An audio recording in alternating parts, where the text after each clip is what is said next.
तो हमने ज़हमत दी है मीर सरफराज बुगटी साहब को। आप सीएम हैं बलूचिस्तान के, बहुत शुक्रिया वज़ीर आला साहब, आपने वक्त दिया हमारे प्रोग्राम के लिए। लोग आपको सुन रहे हैं, देख रहे हैं। आपने ये कहा कि ये जो डेगारी का वाक़या है, ये दोनों कबाइल बलोची कबाइल हैं जिनका ये मामला है, ये कत्ल होने वाली खातून और मर्द जो हैं इनके दरमियान कोई उज़दवाजी ताल्लुक नहीं था, तो फिर इन्हें क्यों कत्ल किया गया गैरत के नाम पर? ये आपका जवाब फराहम कर रहे हैं कबायली रिवायात को? देखिए जामी साहब, सबसे पहले तो मैं इस बर्बरियत और इस जुल्म, ये जो वाकया हुआ है, इससे न सिर्फ इस पर मजम्मत करता हूँ, बल्कि अहले बलूचिस्तान की तरफ से ये चंद लोगों का जो अमल है उसकी वजह से हमारे सर जो शर्म से झुके हुए हैं, उस पर भी मैं समझता हूँ कि ये सिर्फ चंद लोग हैं। बाकी बलूचिस्तान की ये पिक्चर नहीं है जो बाकी दुनिया या बाकी पाकिस्तान ने देखी।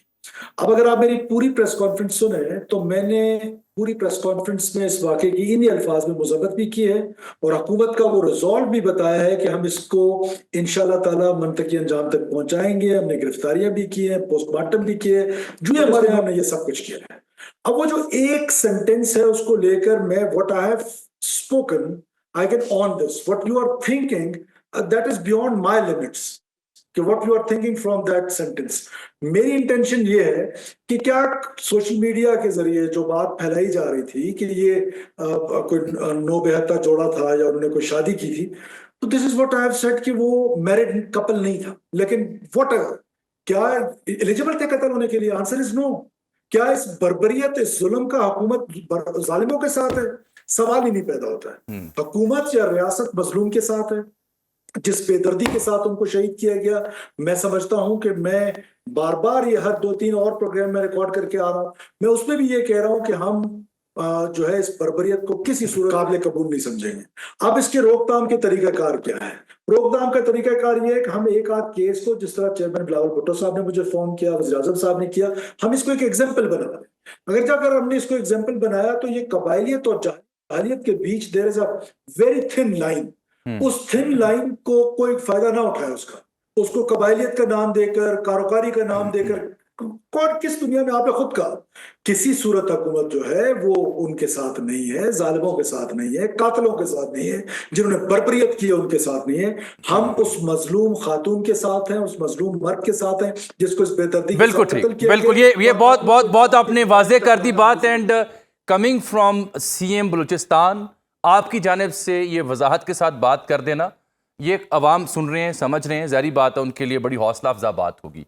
बुगटी साहब, अभी तक जो मरकजी मुलजिम है जलाल सादिकज़ई, जो इस खातून का भाई है मेरी मालूमात के मुताबिक, वो गिरफ्तार नहीं हुआ। अलबत्ता जिस शख्स ने कबीले के नाम पर या जिरगे के नाम पर हुक्म दिया वो तो गिरफ्तार और दीगर लोग भी हैं। अभी तक जो फोर्सेस ने मेयर्स लिए हैं, कौन कौन गिरफ्तार हुआ है और किसकी गिरफ्तारी अभी बाकी है?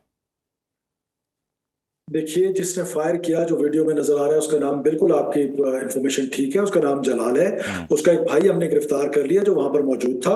एक और बंदा बशीर सादिकज़ई उसका नाम है, वो भी उधर मौजूद था। जो हमारे पास एविडेंसेस है, आइडेंटिफिकेशन सबकी हो गई है। 11 के करीब लोग गिरफ्तार हैं, उसके लिए छापे मारे जा रहे हैं। अब ये एक मुआशरे की बेहिस्सी मैं आपको जरूर बताना चाहता हूं कि आप अंदाजा लगाएं कि हमारी पुलिस वहां पे गई है, मर्द सारे भाग गए हैं, खवातीन ने पुलिस पे पथराव किया है। बिल्कुल ठीक, बिल्कुल मुझे ये रिपोर्ट ये हुआ है। मुआशरे की वो बेसी है जिसके लिए मैंने काम करना है, बहैसियत हुकूमत, सिविल सोसाइटी ने काम करना है, हमारी सोशल मीडिया ने काम करना है कि यह मुआशरे को किस तरफ लेके जा रहे हैं, किस बर्बरियत की तरफ लेके जा रहे हैं, कि आप अंदाजा लगाएं कि उनकी गिरफ्तारी के लिए छापे पड़ते हो, पुलिस पे पथराव होता है। बिल्कुल, ये बिल्कुल हुआ है। मैंने इसे आज़ादाना तौर पर भी क्रॉस चेक किया है थ्रू पुलिस, थ्रू जी, मैंने आज़ादाना तौर पर चेक किया है through forces and through both the tribes या रिपोर्टर्स जो हैं।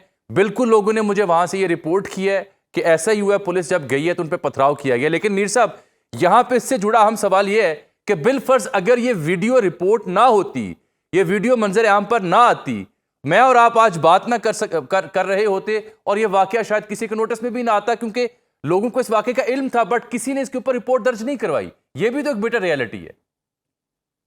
देखिए, सबसे बड़ी एम्बेरसमेंट तो मेरे लिए है कि बहैसियत हुकूमत एक वाकया होता है और उसको रिपोर्ट कोई नहीं करता। अब मेरे पास टूल्स क्या है इंफॉर्मेशन गैदरिंग के? वो है स्पेशल ब्रांच, जो आपको पूरे बलूचिस्तान से खबर इकट्ठा करती है और एक फिल्टर लग के उसको हाईएस्ट लेवल पे पहुंचाया जाता है, आईजी साहब से होते हुए मेरे पास आती है। अनफॉर्चुनेटली जिसने ये रिपोर्ट करना था उसने रिपोर्ट नहीं की। अब मेरे पास क्या टूल है, मैंने उसको सजा दे दी, उसको इमीडिएटली सस्पेंड भी कर दिया, उसके खिलाफ कार्रवाई भी शुरू कर दी गई है और हम इंशाल्लाह ताला उसको मंतकी अंजाम तक भी पहुंचाएंगे, ताकि दोबारा ये इदारा जो है वो जवाबदेह हो, अकाउंटेबिलिटी शुरू हो, तो दोबारा इस तरह के वाकयात नहीं होंगे। दूसरा जो है, ये बात आपकी दुरुस्त है कि सदियों से जो निजाम राइज है वो एफआईआर का है, first investigation report, first information report. First information report किसने देनी है? विक्टिम ने देनी है, विक्टिम के अजीजों ने देनी है, विक्टिम के रिश्तेदारों ने देनी है। इस केस में आप अंदाजा लगाएं कि there is no one ready to charge an FIR, कि वो इंफॉर्मेशन आज देने के लिए तैयार नहीं है, तो उस वक्त भी तैयार नहीं थे। तो उसको लिहाजा देखते हुए हुकूमत की मुद्दत में एफआईआर की गई, 11 लोग गिरफ्तार किए गए, उसमें से कबीले का सरदार भी शामिल है। इन्वेस्टिगेशन शुरू हो गई है, इन्वेस्टिगेशंस आगे बढ़ती जाएंगी, बात आगे और खुलती जाएगी कि इसका बैकग्राउंड क्या था। अभी तो ये ऑनेस्टली स्पीकिंग अभी तक की इन्वेस्टिगेशंस के मुताबिक तो हम हतमी बात बिल्कुल नहीं कह सकते हैं। ये 3-4 दिन बाद हम हतमी बात कहने के काबिल हो जाएंगे कि हतमी बात है क्या, बात क्या हुई है, जरगा हुआ है, उसमें फैसला हुआ है, उसके भाई ने मारा है, क्या हुआ है, तो let the investigation goes on. नहीं, मैं बिल्कुल चाहेंगे, मैं बिल्कुल चाहूंगा कि इन्वेस्टिगेशन मुकम्मल हो, लेकिन जहां तक आप जरगे सिस्टम की बात कर रहे हैं, एक तो ये जो सातकजई और सोमलानी है, दोनों ट्राइब से मैं भी क्वेटा बलूचिस्तान काफ़ी फ्रिक्वेंटली आता जाता रहा हूं, तो उनके कुछ जिम्मेदारों से मेरी बात हुई। जो इन दोनों ट्राइब्स के बुजुर्ग हैं, बड़े हैं, वो तो ऐसे किसी जरगे को ऑन ही नहीं कर रहे। वो कहते हैं हमारे पास तो इल्म ही नहीं है। प्रॉबेबली जो यंग लॉट है जरगों में या इन ट्राइब्स में, उनका एक जज्बाती डिसीजन है। एक बात तो ये है। दूसरा, मुझे ये इत्तला मिली, correct me if I am wrong, कि ये खातून इस वाक़े के बाद वापस या ले आया गया इसे या घर वापस आ गई थी। देन ऐसा क्या हुआ कि दोबारा से इज्जत के नाम पर, गैरत के नाम पर तय किया गया कि इन्हें कत्ल करना है और साथ एहसान को भी कत्ल करना है? अच्छा, अगर हम इन डिटेल्स में शामी साहब जाएंगे, जामी साहब, तो ये हम कहीं ऐसा ना हो कि हम भी वो थिन लाइन क्रॉस करें कि हम विक्टिम ब्लेमिंग शुरू करें। बिल्कुल ठीक। क्योंकि सुबह मैंने उसकी छोटी सी इंफॉर्मेशन शेयर की कि पाकिस्तान के लोगों को बात पूरी पता होनी चाहिए। उसको लेकर सुबह से जिस तरह की तनकीद की जा रही है, एप्रिसिएशन नहीं है कि 11 लोग गिरफ्तार हुए हैं, हुकूमत सीरियसली पीछा कर रही है, डगारी तक जाना और फिर वहां गिरफ्तारियां करना, फिर उनकी लाशों को ढूंढना, कब्रों को ढूंढना, फिर पोस्टमार्टम करना, this all is credit of the government.